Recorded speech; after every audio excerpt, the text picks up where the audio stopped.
Hi, I'm Russ Camarda, an independent filmmaker and actor in New York, and in between the chances I get to do my creative projects, I love to sit down and talk with other artists to see how it is they do what they do, how they take art and use their craft to reveal truth to an audience. So in this series of conversations, you'll meet some people you may recognize, some people you won't recognize, but they're all independent artists, and we'll get in depth in a long-form conversation to see how it is they do what they do. Welcome to Art Craft Truth. This time on the Art Craft Truth podcast, we return to the live theater with Broadway actor Robert Anthony Jones, and in the conversation he takes us through his whole journey from pounding the pavement, going on auditions as a young actor, to touring the world as a performer, eventually to leading to his dream of appearing on Broadway. I hope you enjoy it as much as we had fun doing it. Robert Anthony Jones. Yeah. All right, Rob, this is Russ. Rob. I'm going to be back behind the scenes. You guys just do your thing, and thanks for being here, Rob. Yeah, no, thanks for asking me. It's so good to see you. All right, I'm going to get out of your way now. We're going to start rolling the cameras and everything, and we're on. Okay, so we're just talking? And... Yeah, we're just going to talk. Let me just set a couple of levels here so I don't blow my audio out of the... All right, so welcome. First of all, is it Robert or Rob? What do you prefer? Well, actually, people call me Raj because those are my initials. Raj. Robert Anthony Jones. I like that. So you can call me whatever. But all right. If you're from my high school or my early years, people call me Rob. Rob. All right. Well, we'll see what comes out. Maybe Raj comes out in the middle. We don't know. So I guess Ed gave you the lowdown on this.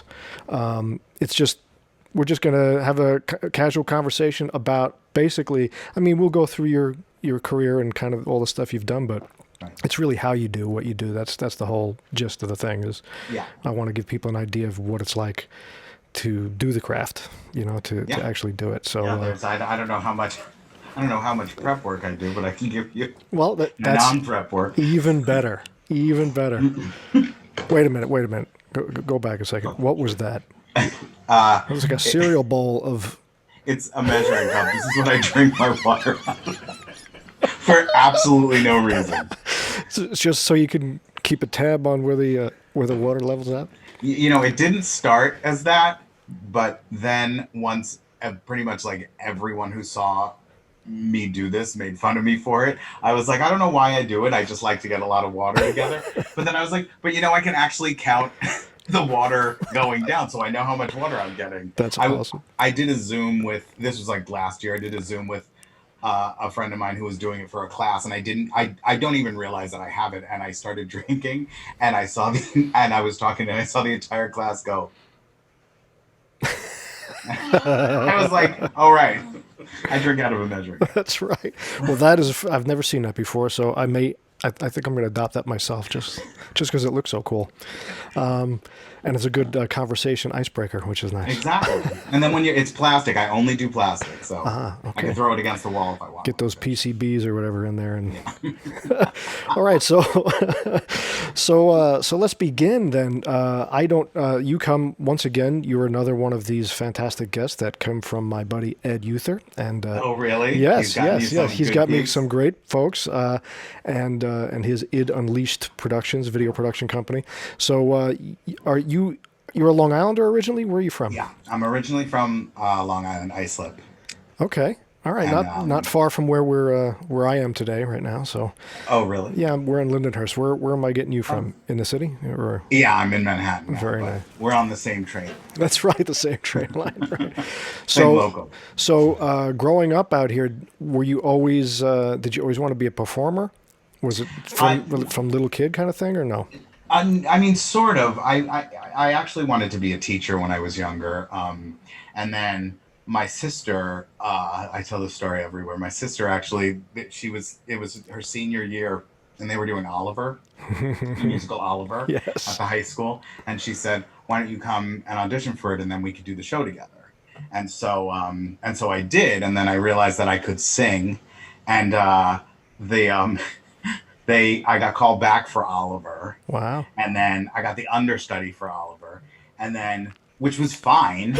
But then later on, artistic director of like our school and stuff said to my mother, they called me Bobby back then too. He was like, we love Bobby, but he was just a little too healthy looking to be an orphan. I was like, no one asked. No one asked the reason. Yeah. How old were you at this point? Probably around 11 or 12. So 11 or 12, you couldn't go on the Christian Bale, Daniel Day-Lewis, starvation diet to get into the Oliver character. I mean, I guess I could, but that would suck. That would totally suck. But ironically, I had one solo line in the show, and it was just thinking of growing fat. That was my solo line. I was like, well, then where's the logic here? That's fantastic. So yeah, you know what? I didn't have any drama program or anything at any of my school up until my senior year, and our senior musical was Oliver. Oh, really? And I finally, after all my years in school, finally got to be in the senior play, and I got to do Fagin and Oliver, so that was pretty fun. See, now that's a memory. Because I didn't look healthy. That's exactly what they said. This guy is terrible looking, so put that coat on him. So at the age of 11 now, your first little stage experience, did it set the bug in you? When does it get you? Yeah, it actually got me kind of like straight off. Like I was kind of hooked with that. And also my best friend was very into it at the time. So then I was just kind of following along what he was doing. And then I just kind of kept going with it. I think without even knowing it, it was the place where like I felt very accepted and felt I felt that there were more people like me around, and so that was a big thing because like when you're in school, sports is a very big thing, and I never did any sports, and so this was kind of like an outlet, and so that's probably where it sparked from. I just enjoyed being. Was it always musical theater? Yeah, I'm kind of like a musical theater baby. Like that's my like I've done a few like TV things, but most of my stuff has been purely theater and musical theater. So what is it about? Were you always a singer and performer type character? Or? Yeah, I think it was singing. Like singing just came naturally to me. Acting came a little later on. I trained in acting to get passable. But singing I just had always done, and I never really realized it. And I mean, when I was a kid, I used to pretend I was Olivia Newton-John in Xanadu, like any normal American boy. Of course. And that's I without even realizing it, I think I was doing stuff theatrically, just by myself in my basement. Right. And when did you get your first, like, did you do, I guess you coming up on Long Island, did you get into the kind of local Long Island theater type stuff? And yeah, I mean, I was actually still doing the local Long Island theater even when I was when I started doing this professionally, and even when I joined like the Actors Union, Actors Equity, that I was still doing some guest artist stuff on Long Island. But that's how I met Ed. Yes, right. And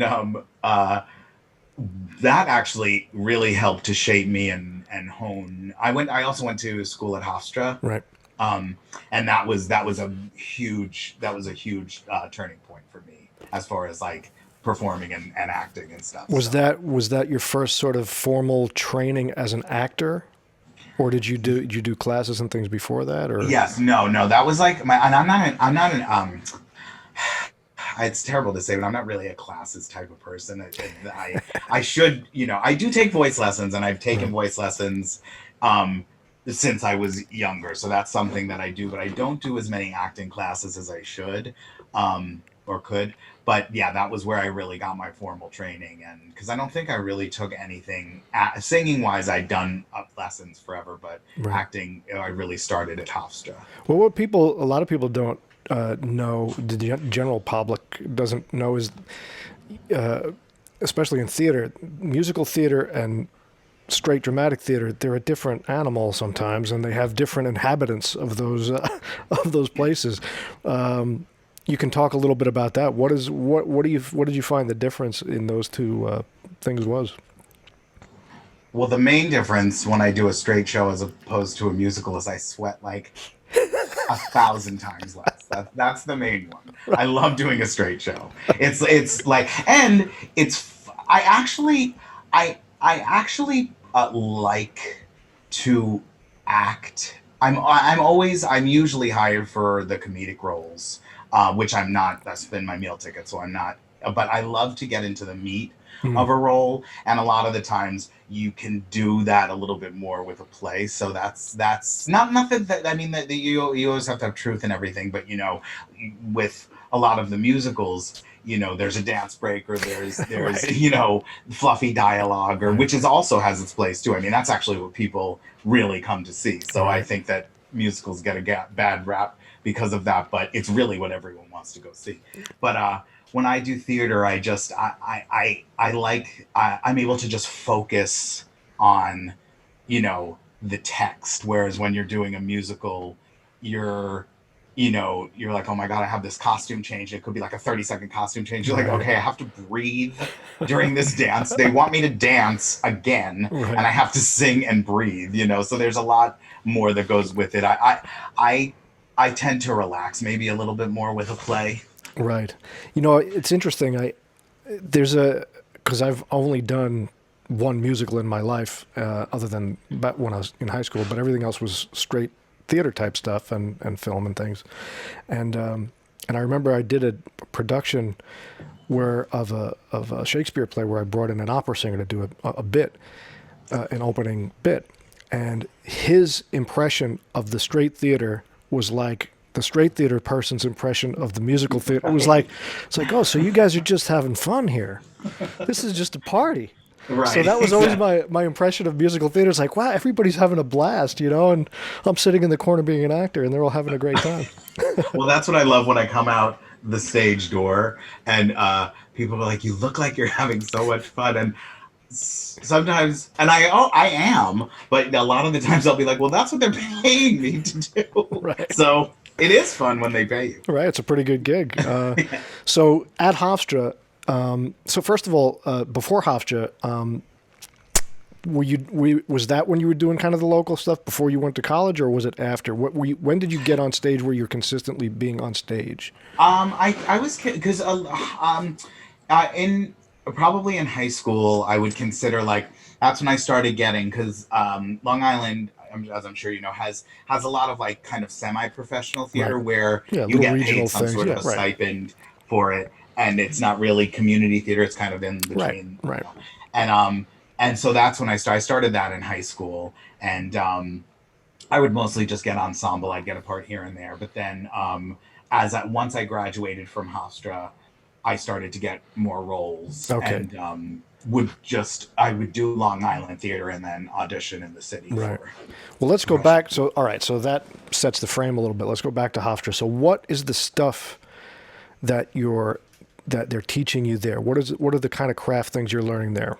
Well, at Hofstra, when I was there, I mean, I think it's still, it was very focused on like the classics, Shakespeare, Okay. Moliere, um, Brecht. Like I did, I mean, that's I think where I also learned how to act Sure. because they were doing all of these classic shows that were that I'd never done, like Shakespeare. Hmm. I did our biggest thing when I was there. We did Mother Courage with Lainey Kazan, Wow. which was epic Yeah. in every facet. But to do that's Brecht, right? Is Mother Courage? I think so. Yeah. You're Okay. not talking to a theater historian here. I had never done anything like that Right. before. So they would do musicals every other year because those would really be the money makers, Right. I'm Sure. assuming. But they have the Shakespeare Festival every year Right. where they do a companion piece to the Shakespeare. I can't, Hofstra was one of the best times of my life. Yeah. It it absolutely trained me for going out into the world and doing this. And were they giving you, was it acting courses, drama courses? Were you learning, how to perform Shakespeare? The argument and the iambic pentameter and all that stuff. Were they teaching you how to do that kind of stuff and as an acting craft there? Yeah, they taught all of that in their classes, and then there was acting 1, acting 2, on your feet acting. And in fact, when I went there, you also, it was called like Drama 5 or Drama 55 or something, and you had to, every semester for maybe like 5 or 6 semesters, you had to be involved with some sort of backstage Okay, good.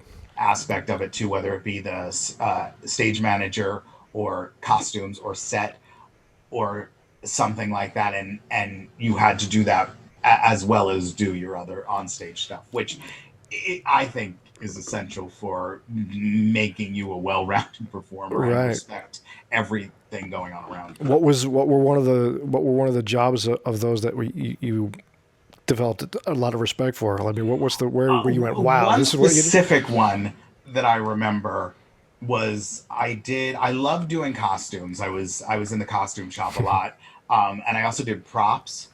And I remember someone who was a pretty good friend of mine walked backstage, and she handed me the prop, and she's like, "This doesn't work," and she threw it at me. She's like, "I need something else," and I was like, "Oh well, who's gonna get it for you?" So. But like you learn, maybe going backstage and saying it at a different time or saying it in a different way, Right. So it gets you, thinking about the world around you. Takes a little of the diva edge off of yes. once you have to go get somebody's That should be their motto. costume. Yeah. Come to Hofstra. We'll take the diva edge right off. All right. Well, I'll submit that along with the official drinking glass of Hofstra. But I mean, that was very. It wasn't. That was Yeah. very minuscule. That was just something that stuck out in my head, being like, this must happen more than any of us are noticing, and we probably wouldn't have realized it so quickly if we weren't put into these positions, Right. saying you have to know all aspects of theater. And what is the experience both before Hofstra, during Hofstra, and then as you're getting out, as you're performing all this time? What are those initial experiences with an audience in a live theater? What does that do for you? Like, when do you? Is that the immediate thing? Is it the energy of the audience that drew you right to the whole thing? Yeah, I don't know, because it is exciting, but it's also terrifying. Really? Or at least I find it terrifying. I think it's the highs and the extremes of everything. Right. It's exhilarating, and it's exhilarating. It's exhilarating when you finish and you've done it all, and it's this marathon, and it's an ego boost as well. Right. But it is. I think it's almost like the acceptance of an audience when you have them on your side, Right. and it's such a thrilling feeling to me, and especially with a packed house or a huge, I did Phantom of the Opera, and we toured the country with it, and we would play these houses that were like 5,000 seats, Wow. and they'd be packed. And, Wow. people just go nuts for the Phantom. So Oh, absolutely. It was wild to be. It's an event, Yes. and I think it's maybe it's kind of being part of something that is bigger than you. Sure. And it's also, I guess, it fits into that thing you described before about finding musical theater to begin with. Is there's a place where you're accepted, and that audience is just another sort of extension of that whole thing. Which is funny, because it took me a while to realize on stage you're trying to be a character instead of being what you're bringing to this character. So it's kind of ironic that you're feeling this acceptance for being you, yet you feel like you have to, or at least for me, had to go out on stage and play a part instead of Right. being a part. Right, but that is, in fact, that's where that truth comes from. It's a lot of people think actors are it's the artifice, they're playing a part, they got the funny nose or the costume or the accent or the limp or the whatever, but ultimately the truth of the character is the actor themselves, their own sense, their own truth that they're bringing. And it's interesting that it took you to get out on stage to get that. And then some. It took me years. I still don't know if I have it. Well, maybe we'll find some here. This will be fun. We'll see. Right. Yeah. So you get out of Hofstra, and are you still performing locally, or now you're really starting to push the auditioning and stuff in the city? I mean, both. That's actually kind of the great thing about Long Island. It's so close to the city that I was living in the city too and auditioning, but I was still going back and forth and doing shows on Long Island because it's just so easy to get out to. So while I was auditioning for stuff, I was also doing what I loved. Right. And I was fortunate enough to not have to go do any survival jobs in between, because I would get a job and then go do it, and then do a little Long Island theater while auditioning, and then get a job, and then go do it. Oh, so, how cool is that? So you're kind of paying your bills as a performer right off the bat. Yes, sort of, like when you start off, like my parents were helping me out as I started off, but, I was lucky enough to kind of go from job to job out of Hofstra from regional work. So for the young actor who's out there who's trying to do the same things, how did you do it? Did you get representation? Are you picking up backstage? Are you all going to open calls? Like, how did you go out and do the deed? All of those. But backstage back then was was the newspaper, was the rag. That's right. That you got, and it came out on Thursday, or you could go late Wednesday. Sometimes I go late, on Wednesday, and it would be out, and I'd get it first thing. And I would circle all the jobs that I wanted to go to, and you would either go and audition, or now everything's pretty much electronic, so you could submit electronically. And but they'd ask for picture and resumes, and you'd send those out in the envelopes and in the mail. Mm-hmm. I had a few agents before I settled with an agent who I was with. Did you get what was the name of that? The Henderson labels? Where you'd get a package of labels and it'd be like 7,000 labels, and you'd send out all these, right? Yeah, I never did that, but a lot of or maybe I might have done that once or twice. I think we all tried it once. My friends were religious at doing and sending all that stuff. And for people that don't know, it was like a service that this woman did, where it was all labels of all the agents and casting directors. You just fill out envelope after envelope of headshot and resume and send them out. And that's the catch-22, because you're trying to get an agent so that you could get in for stuff, but a lot of the times the agents want to see you in something. Right. So it's like, how do you can't... some of the agents will audition you in their office or ask for a submission of your work. So that's good. But I actually landed this was years ago. This is like right when I got out of school. I landed a children's theater gig. Not children's theater gig. A children's video. I was the I want to get into this because I saw well, some clips of this. This it was called Drew's Famous Magical Jukebox. I still get someone wrote me on Twitter the other day asking me about something with that. It's sort of a Pee-wee's Playhouse vibe. Yeah. And I didn't know this until just recently.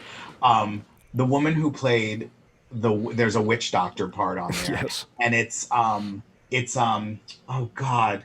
You do a little who's on first, witch doctor. I said witch doctor. Yes, exactly. Wow, you did some deep dives. I looked at a couple of things, I'll be honest. One of my favorite comments from all of that was like, if you look at the comments of what people wrote on YouTube, one person wrote, "I thought I dreamed this."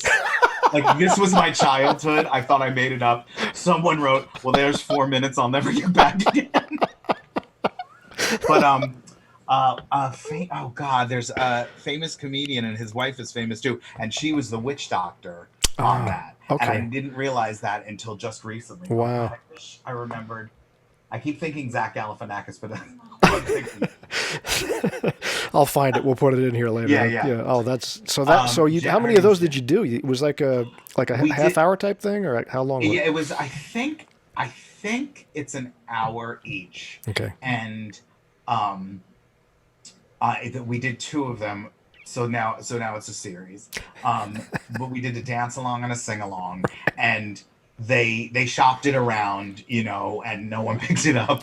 But they were also they said even if we don't get picked up, we're going to do seasonal ones. We're going to do a Halloween one, and we're going to do whatever, like holiday ones and all that stuff. But that never came to fruition, it's just part of the business. Oh, it's classic. I looked, like I said, I looked at a couple of them and I'm like, wow, it's basically Pee-wee's Playhouse with the characters, all the different wacky characters that come on, and right. So you got that before you got any major theatrical thing, right? Yes, and so yes, pretty much. I mean, I was working professionally regionally, Right. but the reason why I brought that up was because from that there just happened to one of the producers, his wife just happened to be an agent, a commercial agent for like one of the biggest agencies in New York. So I was with them for a while, and I got sent out on a lot of big things there, and then and I got close to stuff, but I never got anything with them. And then that kind of dwindled off, and then I was with another big agency for a while until for me, it was kind of like you had to find your groove. And then I was with my agent who I just left, who I adore. I was with her for quite a while. All right, probably over 10 years. So let's get into some of the nuts and bolts of that pavement pounding actor. When you're doing all these things, tell the folks what this is like. I mean, you're going on an audition. Let's say it's a call for a musical, or what you pick it. You pick one. What is the day like? What do you prepare? What's the room like? Explain what that's like for folks who don't understand it.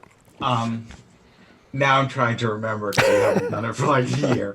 But a lot of times, especially before you get become part of the union, a lot of the times you're in a room with 1,000 other people, and you're just auditioning.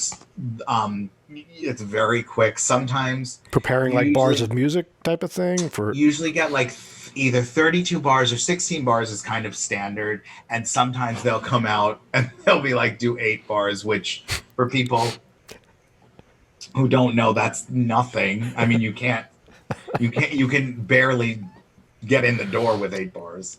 But that's the way it is, and it's just for me, which I didn't realize at the time, but for me, it's a little easier because I'm a character actor, so there's less of us, and we're all different, but you're able to see us all in the same thing. So we kind of travel in a pack. And explain because this is something actors run into all the time. Is you walk into a room and there's 10, 15 of you. Right, which for me, there's usually only like 2 or 3 of me. I remember my best friend who's she's a brunette and Caucasian female, and I said to her, I was like, oh my God, I went into this audition and there were like, I said this totally honest too. I said, I went into this audition and there were 2 other people who were just like me. And I was like, oh God. And she said, I go into a room and there's 100 other people who are just like me. I said, that's unfortunate. Cloning is real. But it is. It's like, it's the fact that anyone can get hired at all, to me, is a miracle. And it's something like 1% of actors, something insane. 1% of actors make it to Broadway. Yeah. Yeah. Well, I mean, and there's something you have to develop about letting go, so that you just go do your thing and go home, and if you hear, you hear. If you don't, you don't. And especially if you're doing it like you did constantly, that's a muscle. Yeah, you would think that eventually that would happen, but I still, to this day, I will see the cast list if it goes out on Playbill or something. And still, there's a part of my brain, even though I'm seeing the full cast, there's still a part of my brain that's like, well, I wonder if they're gonna need someone to cover this role. Have they already gotten those? Well, I haven't even gotten a call back for it. It's just it's hard. It's hard to let go. Yes. So that's a skill in and of itself. Right. Well, luckily you've had some experience with props and costumes, so you can always do that. So I know. Back to your Hofstra really training. Let go in every aspect of it. So at what point? How long are you kind of working? I looked at some other stuff that Ed sent along. You did some touring where you were touring the world. You got to. At what point does that come into your life? Is that early on in this process? I mean, yeah. I think one of the first jobs that I got, actually my first professional job was a truncated version of Midsummer Night's Dream, and we toured around in a bus, like a truck, with the set. Oh, wow. And we'd go to the schools, and it was across the country. Wow. You'd go to the schools, you'd put up the set, Wow. you'd do the show, and then you'd take it down, pack the van, Wow. and then you go to the next. Wow, it's like minor league ball. What's the vibe like with the folks on that in the team? What's the schedule like? Every day you get up and you're in the car and what is that about? Yeah, I'm trying to remember. It's been so long since I've done that. But I'm trying to remember. And it's always for the schools. So the fun part is you're not doing anything at night, so you can kind of go and Right. enjoy yourself that way. And we would do it for the schools. So I think we would have the weekends off. So we would probably just go to our next destination and Wow. stay there for a couple of days. But you would get up in the morning around 6 or 7.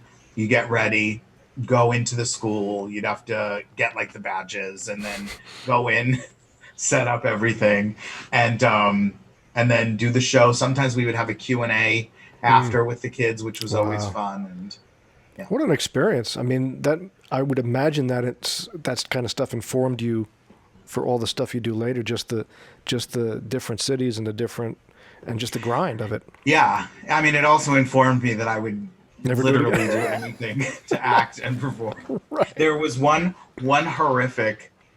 I didn't even get this job, but I auditioned for. It was an inflatable production of The Wizard of Oz. Inflatable. And yeah, you would go to malls and blow up the set, and then do The Wizard of Oz there, I think. And you had to call to make an appointment. So I called to make an appointment, and their daughter apparently answered and said, hold on. And she's like, Mommy, Daddy, there's a call. And they came on, they were like, okay. And I took the appointment. Oh my God. And then I went to the audition, and there was no accompany us, no one playing the piano for you, but you had to sing. And they wanted you to do a monologue from a show. And so you did the monologue, and then they said, okay. And it was close. A lot of these audition rooms are super Sure. close. And they said, okay, well, we want you to sing. And if you feel awkward, you can turn to the window and sing, like downtown Manhattan. And I was like, well, I didn't feel awkward until you said, so you don't feel awkward. So then I felt almost obligated to turn to the window. So I sang I Got Rhythm to 39th Street. That's beautiful. Wow. Yeah. And then I didn't get the job. Amazing. Inflatable Wizard of Oz. That's that validates my theory of doing a bouncy Castle Richard III one day. So hopefully I'll get to do that. And just watch out for the swords. That's right. But then see, that's kind of like a mind effer, as they call it, because you're thinking, I auditioned for this show, or at least I was thinking I auditioned for this show that I didn't even want to do, but Right. I wanted to be employed, and I wanted to get something. How am I gonna reach a dream to go get to a Broadway show, Right. or do a Broadway show, which was what my dream was. Mm-hmm. How is that ever gonna happen? So I think a lot of people probably get stalled or derailed or say, well, this is not for me, you know. Right. Well, what's the magic sauce? What did you do? How did you do it? I I probably, because I'm not good at anything else, so there was nothing It's else. like, No, I mean, I think I kind of, in spite of myself, just had enough faith in myself, even though it didn't feel like it. right, right, Yeah. right, right. So what is before we get to where Broadway finally comes into your life? Didn't you did tour like the world with other stuff and regional type and off Broadway type stuff? Correct? Am I wrong? Yeah, well, I did. This was later. This was closer to my when. This was when I was really in it professionally. Okay. This is about 6 or 7 years ago. I did Hairspray Okay. for Royal Caribbean cruises, Wow. and we I'm so sorry. My son is in the other room and he's crying and I don't know why. But we toured. Feel free to do what you got to do. It's not a problem. He's fine. His dad's in it, with him. But we toured we went to Jamaica, we went to the Caribbean. Wow. But then for the last month or so of the tour, we went to Italy and Oh Spain. wow. And that was super fun. That was awesome. And you're on it. It's a cruise ship, so you're on the ship. It's day and night, and then you get time to do port of call and get out and do something, or Oh yeah. Well, also, a lot of times with the cruise ships, this is another thing. As an actor, a lot of times the acting comes last. yeah. On a cruise ship, you have other duties that you're a lot of times that What, like swab you the have deck? to- Like what are they? not so much swapping the deck. You have to maybe run, the shuffleboard or Really? bingo. Like some of the people in Hairspray were, they did this thing on like deck 7 where they went around as woodland creatures, so like you have to do other things. Oh, that's wild. But I played Edna, a mother, and, Right. and Tracy and I were on a contract where we were basically hired as headliners, basically, and you just do that job. Okay.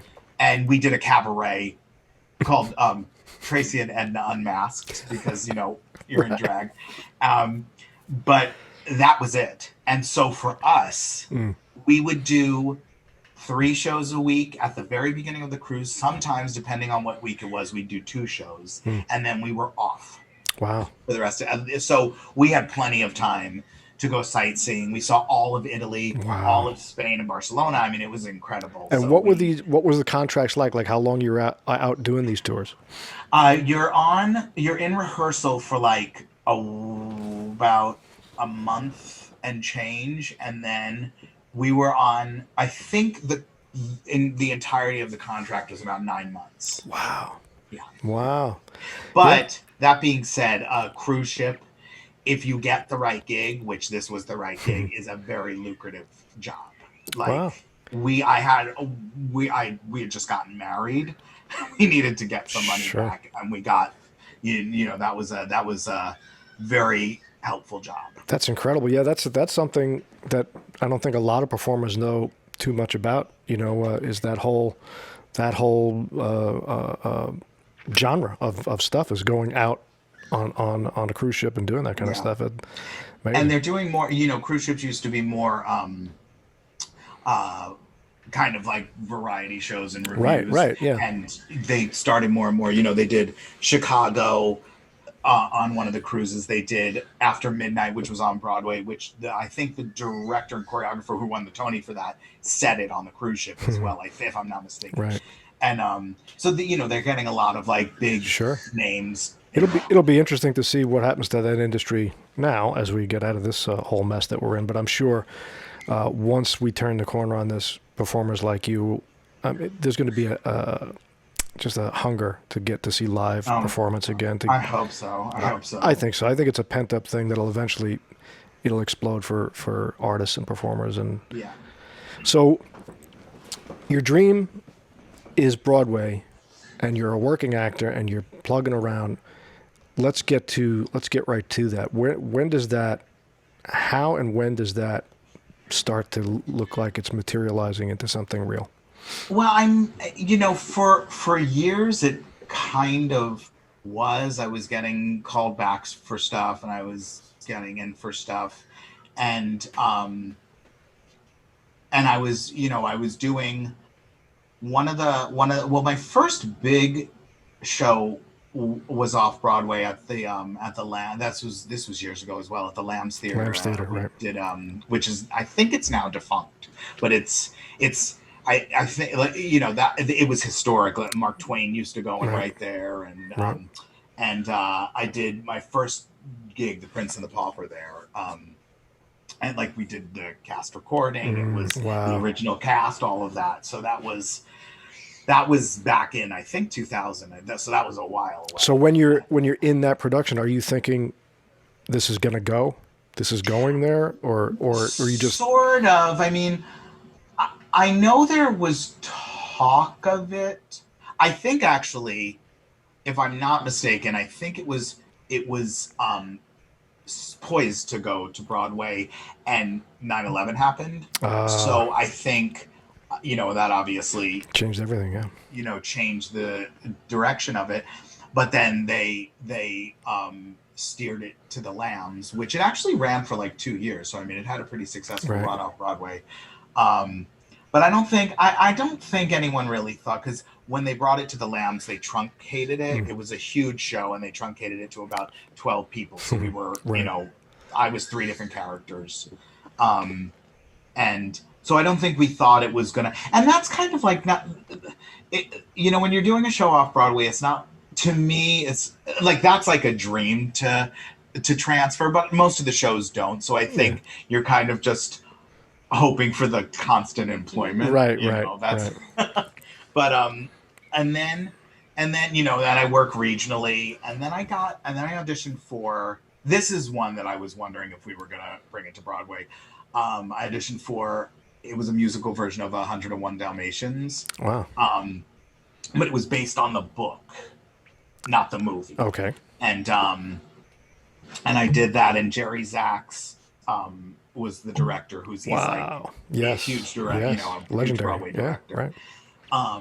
And so that was very exciting. That I think was probably like the turning point for me, where I was one of Cruella's henchmen. So we had our own song. They wrote a song. It was a new musical, so they I don't even think they wrote the song that we sang until I was cast, because they wanted to know both people, what their dynamic was together. So what's leading up to that experience? What's that like when you know who's involved, what your shot is? Like, what's in your head at that point? Well, that's when it's so big that you're like, okay, well, I'll just go in for this and whatever. And then you end up getting it. Yeah. And what's hilarious is I was going, there are both of the brothers, there's one that's kind of like gruffer, and there's one that's kind of like more simple.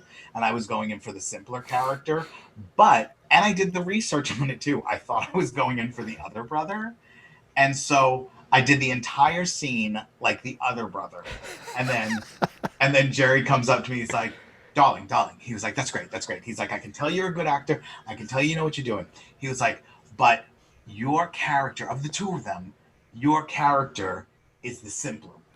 And I literally was like, so I mean, that's the character right there. That's great. So that's so I great. did that, and then we went from there. But that one was super unique too, because we did it.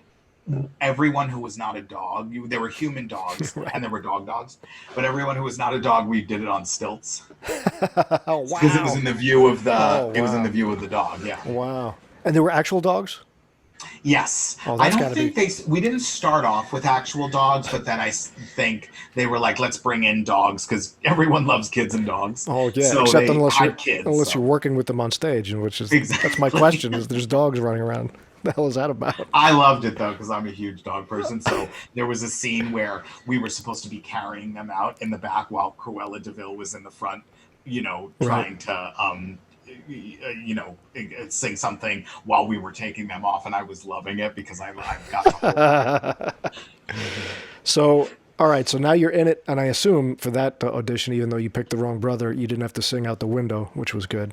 Correct. We've moved past singing right. out Yes. the window. Yes. I've graduated from singing out the window. Although I'm not 100% sure I would not do it now if someone asked me. That's right. Depending on who. So, is that that's not a tour thing? That's not where you're starting out of town, kind of a thing, is it? Or Yeah. okay. It was a new musical that was kind of like an out of town tryout. Okay. And I think we started in Minneapolis, and we went all the way around, and then we closed in at Madison Square Garden, the theater. Wow, that's cool. Yeah, so that was huge. So, do you like that experience? Do you like the whole? I mean, you've ended up doing it in different incarnations throughout your career. This traveling sort of circus, thing is. Do you like that? I do. It's not really. I mean, it's not that there's anything wrong with the circus. No, it doesn't feel circusy. Okay. It feels like your life, because I've done it for so long too. It actually, I do like it. There are pros and cons to everything. I do love it because I actually love seeing the world. I love, you stay in different places. The theaters that you play are historic. Like Sure. we played the Fox Theater in Georgia and the Boston Opera House. There are these theaters that have such history and they're amazing.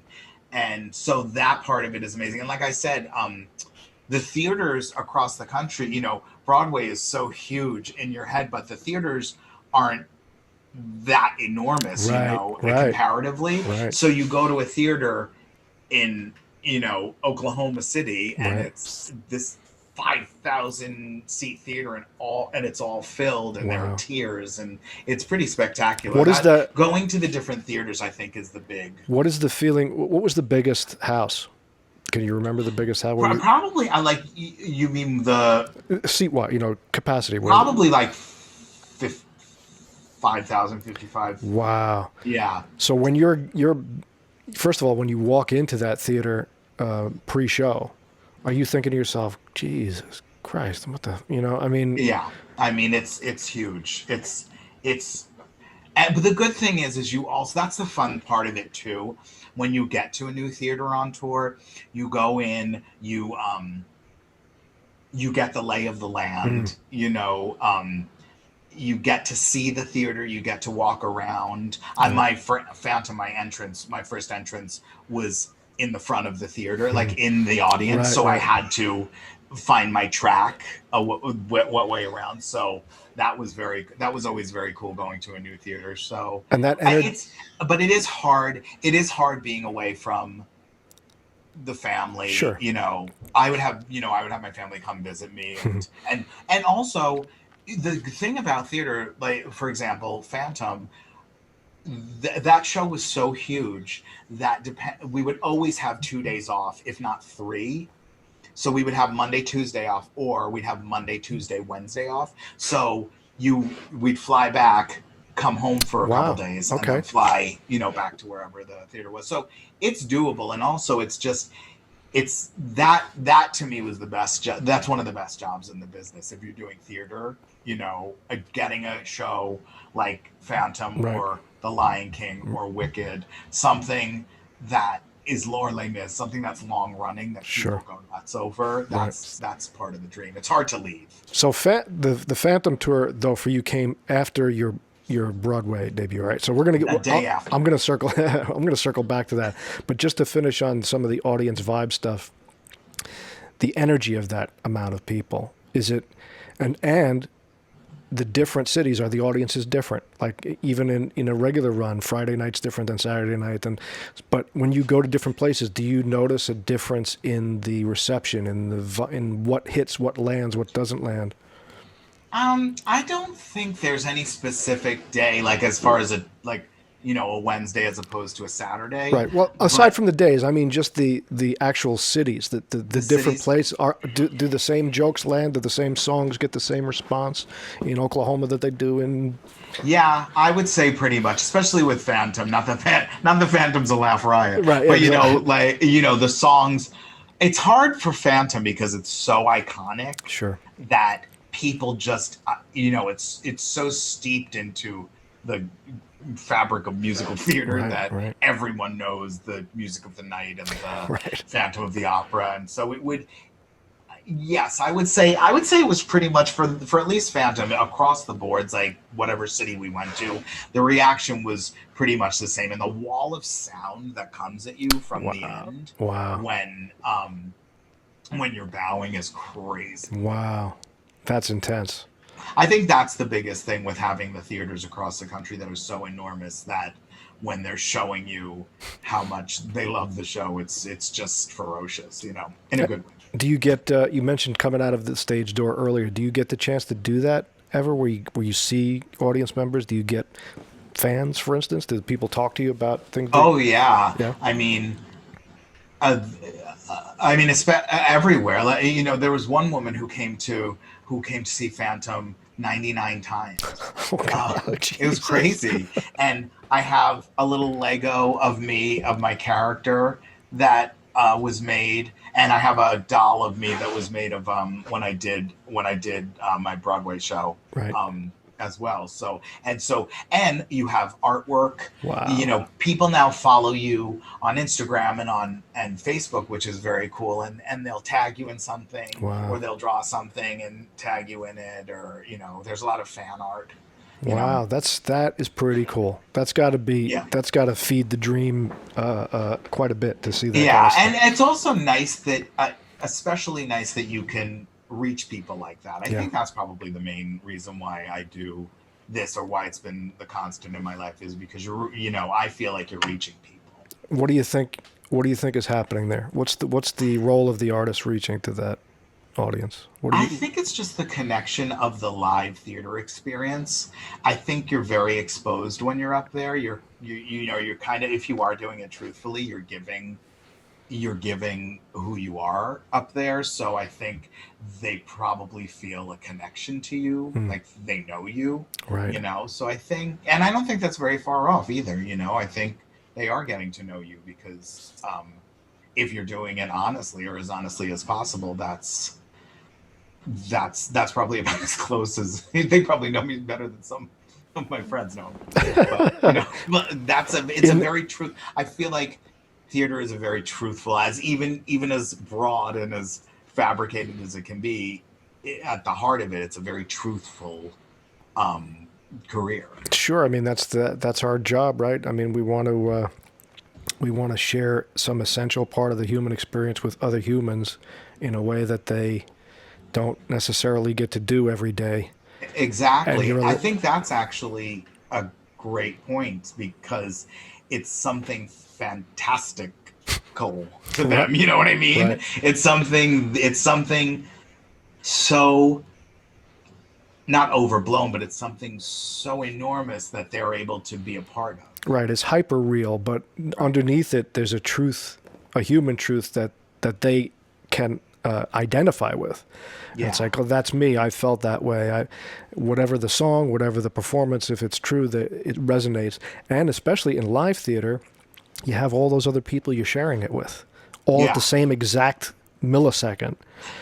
And also, because it's live, there are different things that happen in different, I can't even tell you how many times something has happened where I'm like, oh my God, you do something, or, I feel terrible because there are these recordings that, you have so many bootleg recordings. If someone's having a bad night, Right. or if, that's played and, multiplied 50,000 times. Right. I was like, that poor person had a horrible night. But isn't there is also something to the live performance that it is different for you as the performer, that the truth of that moment is exciting because, the glass didn't land quite the way it did. You know what I mean?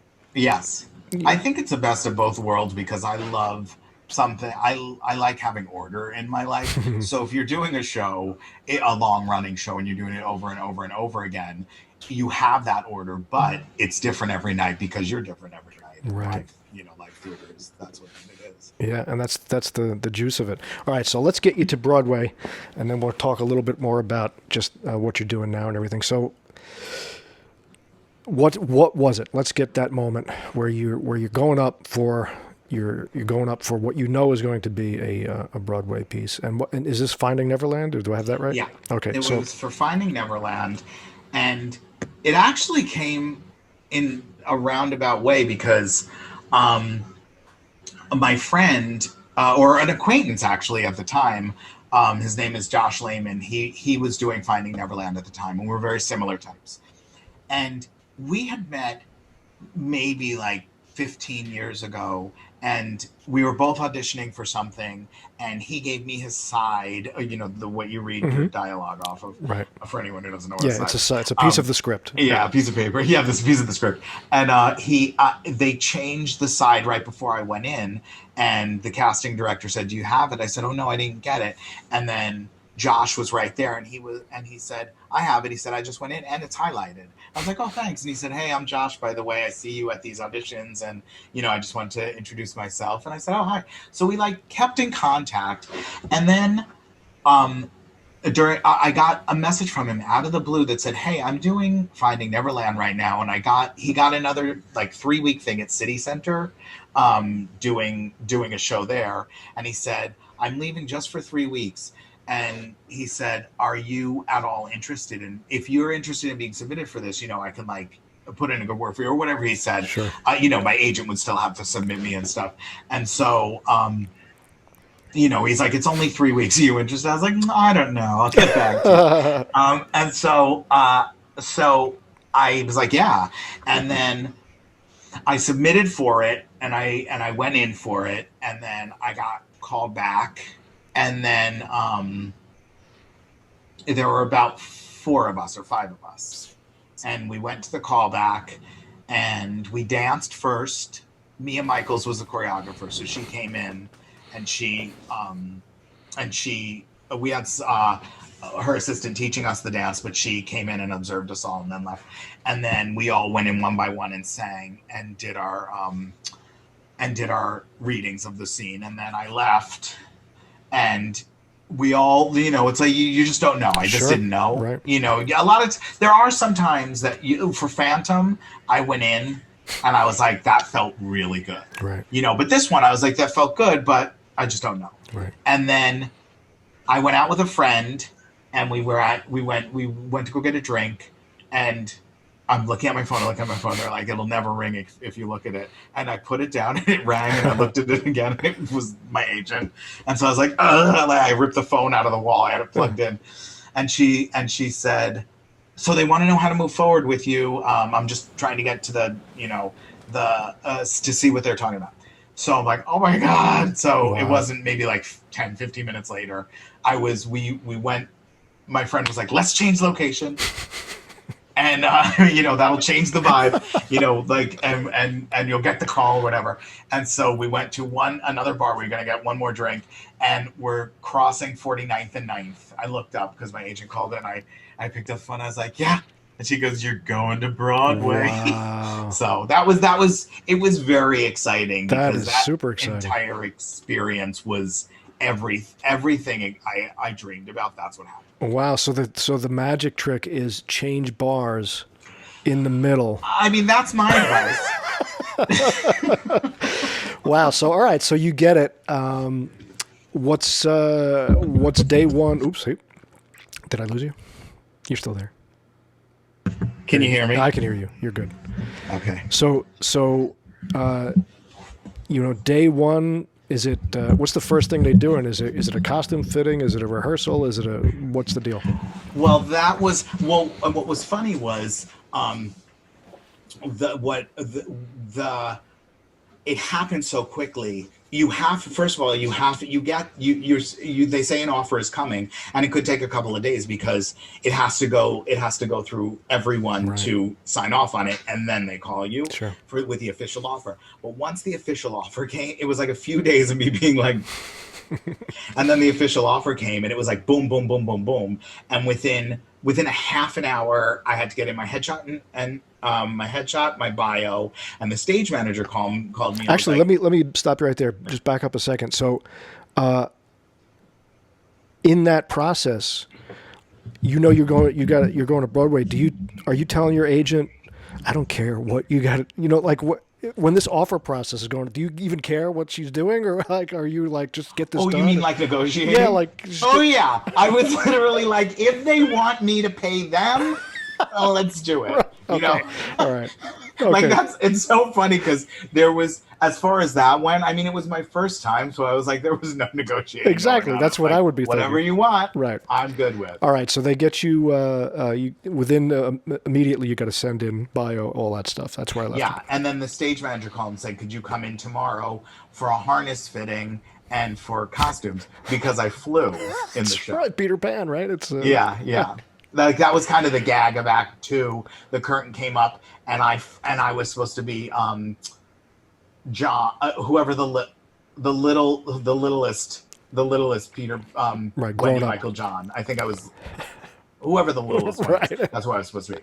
And so the joke of it is that I was flying and we were in rehearsal. Oh. So I got fitted for the next day. I got fitted for I got the offer on a Friday. On Saturday, I got fitted. Wow. For everything. Wow. And then that Tuesday I started rehearsal.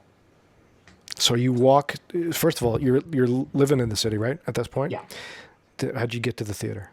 I did walk. You walked to the theater. And then once I was on Broadway, I took cabs. But you walk to the theater and you're walking into your first Broadway rehearsal. For every actor out there who's has that dream, what is that you're walking up to? First of all, what theater was it? It was at the Lunt-Fontanne. So which is a classic theater to begin with. Right. And I just walked through the stage door, and it was like everything I ever dreamed of. Of course, before I go in, I'm taking pictures outside the stage door, and just walking in there was just so exciting. And what's crazy is doing a Broadway show is very much like doing anything else I'd ever done regionally, because it's the same. To me, it's the same vibe backstage. It's the on stage that's more, to me. In what way? In what way? What is it? Because it's it's business as usual when you go back there. Right. It's a business. So when you go back there, I found the stage manager. They brought me to where I needed to go. I met people. You walk backstage, you were on the stage. Right. And that's the way it is just any job I've ever done. When you're going into tech or whatever, you find the stage manager, you find out where you have to go. So all of that was even the rehearsal process was, I think it was a week and a half. Which is, and your typical rehearsal process is sort of like a Monday to Friday, 9 to 6 kind of whatever. More like Monday to Saturday, like 10 to 6. Yeah, right. But going out on stage, you say, is the difference. Oh, to me, there is nothing like performing on Broadway. Wow. What, enlighten me. What? I don't know. I just think I had waited so long for it, and it was just this dream that I was in. I was also in the show where I was very heavily featured. My role was featured. Sure. I had a role. I had solos and lines. Like, right. I had a character. I had laughs. Right. It was. I had 30 people in the audience that who were my family and friends on opening night. So that was just it. There's just something special. I don't know whether it's the tradition or the history or the dream that you're actually living the dream that you've dreamed. Was there on team? And but it's right. It's like this exciting. It's exciting every single night. And they do like a Saturday night on Broadway thing where I would do videos Saturday night on Broadway. And a lot of the times I did it with Kelsey Grammer was in it. Wow. So he'd have every once in a while he'd have a party in his dressing room on Saturday night, and he one party he had was because Finding Neverland is in London, so he had cucumber sandwiches, and it was it's just you do a lot of fun things that are traditionally. Do you have a Broadway chance? things. Do you have a chance to share, especially with somebody like a Kelsey Grammer, just sort of war stories and things, and pick up fun anecdotes when you're working? And Yeah, actually, I love Kelsey Grammer. I think he's and I think everyone who's done, because he did La Cage as well on Broadway, and I have friends who did that who love him. He's just a really, really good guy, and he and I would be at the top of Act 2 for the scene where I had to get into my harness and the thing, and he and I sometimes would sit backstage and talk, and he'd ask me what I was doing next. right. And I'd always be, because I was in and out of Finding Neverland because I was kind of a vacation sub. Sure, right. So I would go in and out of it, Right. which was great. But then eventually I ended up taking over the role, which was also amazing. And then I closed the show on Broadway, which is an entirely different conversation. Wow. But I would tell Kelsey and I would sit and talk, and he was just very interested in what I was doing. He's like, what are you doing after this? Because I was leaving, Sure. again. And I was like waiting for the phone to ring and waiting for them to ask me back. And he was like, what I would do? And he was like, and he would say, he told a story about whenever he would finish something, he would go off on his motorcycle and he would just go somewhere kind of and unrelated to anything he was doing, just to kind of decompress. Right. And he'd come back and he's I'm sitting here, he's telling me this story, and then at the end of it he's like, I mean, what do I know? A lot. Right. But he was very cool, and He was it's just so fun to he was changing bars. He was just going from one bar to exactly the next. Exactly. he was the equivalent of just going from one bar to another. That's right. That's all. And that, kids, is how you get your Broadway debut. So you had 30 people in there. So for your whole life, all the way through, family was always supportive.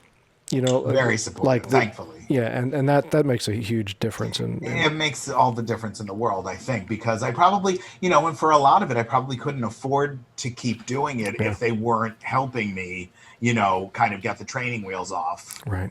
As I was trying to, and luckily I was able to take any job that came to me, whereas a lot of my friends when we were younger, they couldn't take a job, that especially when you're auditioning and you're non-equity. Right. Sometimes the pay is nothing, Right. next to nothing. Right. So you can't afford it sometimes. Did they get to really share in the victory of that dream the way you did? Did they get to see all the stuff? Yeah, I mean, my dad had passed away about 15, 20 years before that. But my mom and my aunt were able to come, and they came twice, and they came on closing. So that was very exciting. So just briefly on that, you said it's a whole other conversation. We're going to wrap up in a couple of minutes, but what was it? Why is closing the show? Was there a special thing about? Yeah, that actually I've never been a part of. First of all, they were selling tickets outside for $1,000 a ticket. Wow. Whereas like the day before you could have gotten, like a ticket in the mezzanine for $40. Right. But it's that closing night show, and it's kind of like a rock concert. You would come on stage and people would scream. Wow. And then Matt Morrison played the J.M. Barrie role, and he came on stage and people would go out of their minds. Wow. And then another character would come on stage and people would scream, and we all came on stage and they screamed. It was just wow. It was just something that was an event. And I'm sure you didn't expect it. No. And I mean, I can't even remember if I've ever seen a last show on Broadway, but I certainly didn't expect it to be like that. Wow. Yeah. So in the Kelsey Grammer vein, before we wrap it up, what is next? What are you looking to do now? Are there things you want to do? Are there roles you'd love to play, aside from maybe whatever's actually on your burner, or what are the dreams now? I mean, now it's so funny because now being in the this quarantine world, it's kind of like, what are your dreams? But I'm currently with a new agency who I love, and there's a lot more TV stuff starting up before theater is. Right. So I'm going in for some of that. I think the goal is just to kind of like, my husband and I, we have a newborn son now. So I think the goal is to kind of, I would love stability wise, to get something here that's kind of more permanent, right. in one of the almost like longer running shows. Regular job, like a network episodic or something where you're... Yes, I mean, yes, that would be, but in the theater world, something like a Phantom, or like the Lion King's been running forever, something that's and I'd love to do a new work as well, but I think longevity is something I never thought of when I was younger. Until you have a family, and then... Yeah, now I have a family, and I'm like, oh, okay, I've got to pay for some of this. All right, so last couple of things. So what would, there's a lot of kids like you who started out the same way, and especially out where we started, on Long Island and everywhere else in the country, Oklahoma and Texas and everywhere else, that have that dream. What is it? What's the advice? What do you tell them to do? Is it just tenacity? Is it just, what is it? It is tenacity, but a big part of it for me was if this is something you really want to do, there's going to be so many people who are going to tell you can't. I mean, I can't even tell you the amount of people that, you not everyone has to like you, but if you find that person who does, you're going to get a lot more no's than yeses, more than likely. But then you step into a room and someone like Jerry Zaks says, that's the one I want. So I think it's just have a thick armor, because there's a lot of there's a lot of bullets being shot. Sure. But it's just stay true to who you are, right? And just be as honest as possible.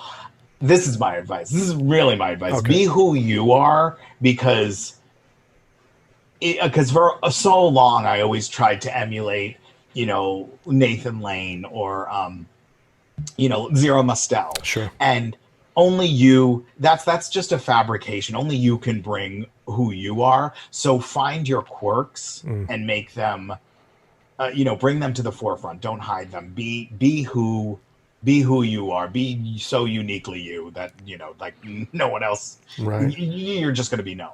And I think the lesson with you, to return to that original theme, is as you do that, if you start to have your antenna out for the circles that accept that the ones where you go, oh, I fit with these people, I fit here, and you start to build this sort of team around you, so that the people who are telling you can't do it get minimized, and the people who tell you can get maximized.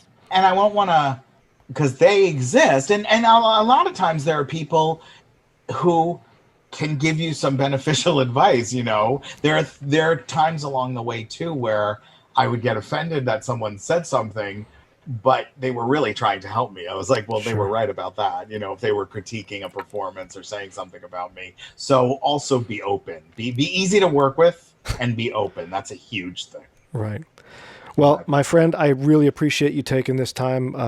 It's a world I don't know much about, as far as the touring and the live theater and the intricacies of all that, and it's always inspirational to see somebody who started, sort of where a lot of us started and had the dream to get to a certain place and then walked out on that stage and had that dream come true. So that's impressive. I hope everybody out there who hopefully listens or watches gets a little of that magic rubbed off on them and walks from one bar to the next. That's my dream, to rub some magic off on people. All right, awesome.